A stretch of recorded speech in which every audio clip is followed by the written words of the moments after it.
Ang impyerno ay hindi para sa tao. Ito ay para sa mga taksil at mapaghimagsik na mga anghel. Subalit kung ang tao ay magtataksil din sa Diyos sa paraang hindi susunod sa kanyang utos, makakasama niya ang mga dyablo na maparurusahan sa impyerno.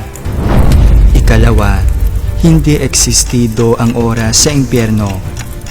Ito ay lugar ng kaparusahan walang hanggan, walang break time, walang salitang sandali lang.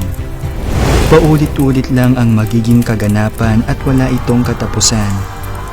Magkasamang pahihirapan sa apoy ang dyablo at ang mga tao ay mas piniling mamuhay sa pagsuway kaysa mamuhay ng ayon sa kalooban ng Diyos. Ikatlo, ang impyerno ay isa sa mga pagpipilian na ibinigay ng Diyos sa tao. Ang tao ay binigyan ng Diyos ng kalayaang mamili sa pagitan ng buhay at kamatayan, sa pagitan ng impyerno o kaligtasan. Hindi gusto ng Diyos na ang tao ay mapunta sa impyerno.